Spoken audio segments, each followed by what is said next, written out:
Some stories rise from the struggle, only to end in shadows and unanswered echoes.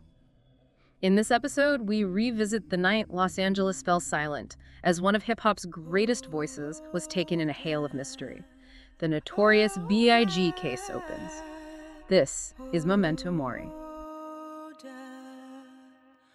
Won't you spare me over another?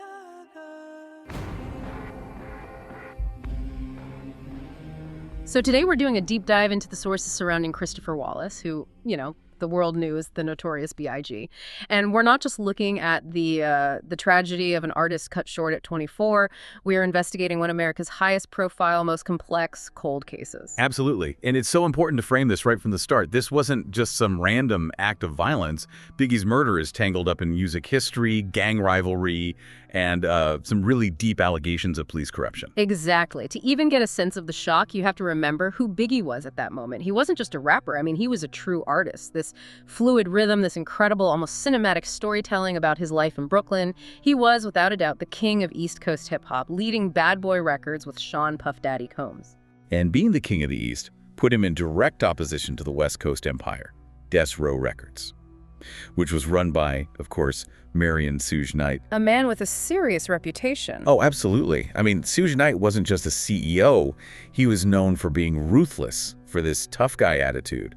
And he had very real connections to criminal organizations. It gave Death Row this edge of real danger. And that tension, it wasn't just business, it was lethal. You just can't view Biggie's murder in a vacuum. It happened almost exactly 6 months after his biggest rival, Tupac Shakur, was murdered in Las Vegas.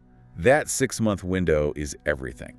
The prevailing theory, the one that the media and the police jumped on immediately, was simple. Revenge. Revenge. A direct eye-for-an-eye retaliation for Tupac. So Biggie must have known he was in danger, being in LA. He knew. The sources are clear he was aware of death threats.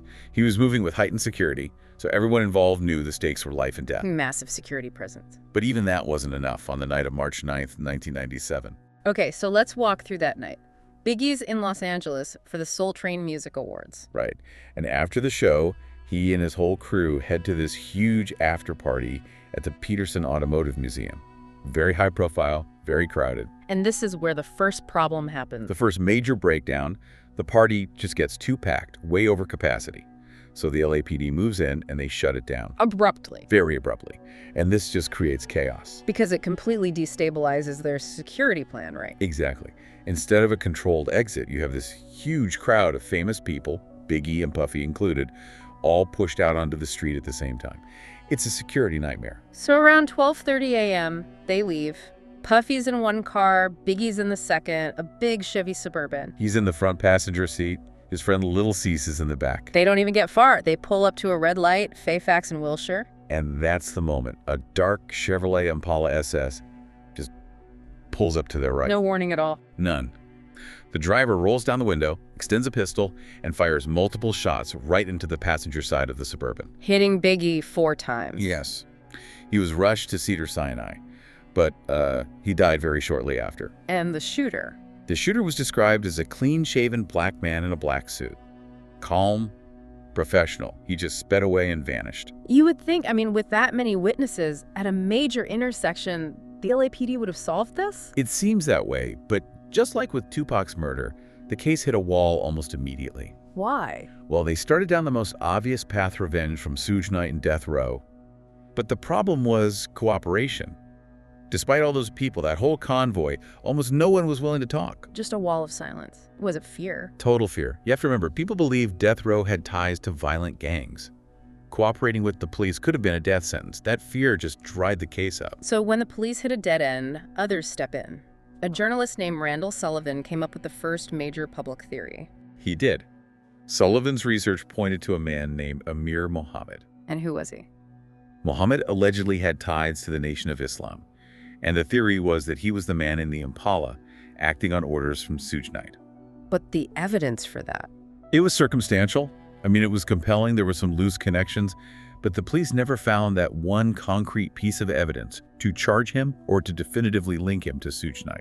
So the case gets even more complicated, because the focus shifts from a gang hit to something inside the police department itself. Yes, and this is where former LAPD Detective Russell Poole enters the story. Yeah. And his investigation produced the most shocking theory of all. Okay, let's unpack this. Poole was one of the lead investigators, and what he uncovered, or what he believed he uncovered, was that the murder wasn't just ordered by Suge Knight.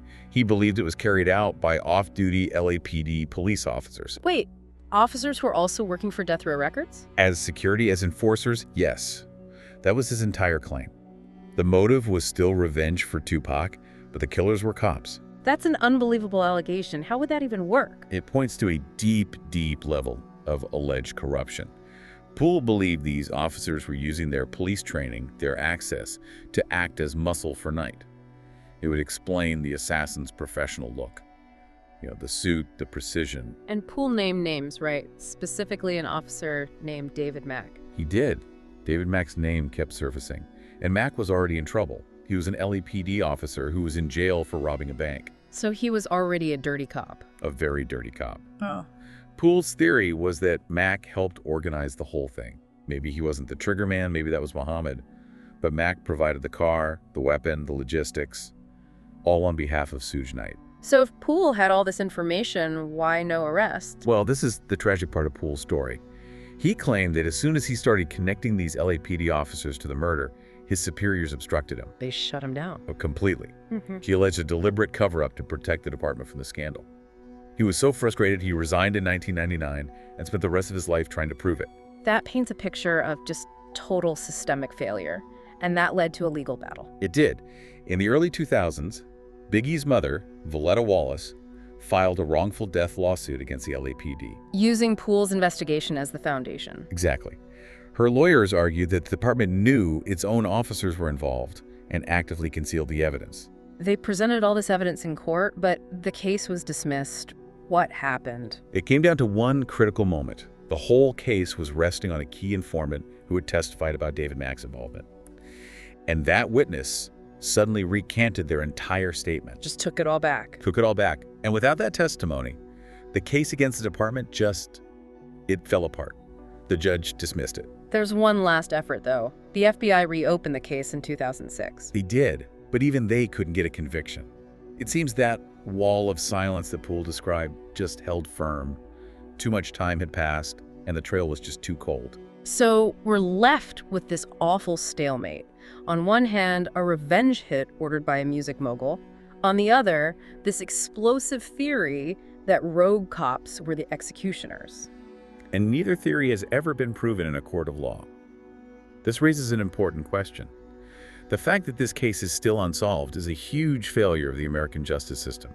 It shows how hard it is to solve these complex crimes when they involve powerful people and, potentially, the institutions meant to solve them. It's just a profound mystery where the lines between music, crime, and alleged corruption are completely blurred. Biggie's death remains one of the most frustrating cold cases in modern history. Which leads us to our final thought for you to consider. We have two major factors that cripple this case. First, the initial wall of silence from witnesses, driven by fear. And second, the serious allegations of an internal police cover-up. So the question is, which factor do you think truly doomed the chance for justice in 1997? The fear on the streets, or the alleged corruption from within? Thank you for listening. To ensure you don't miss the next file in the Memento Mori collection, please like this video and subscribe. Until we meet again in the next dark story.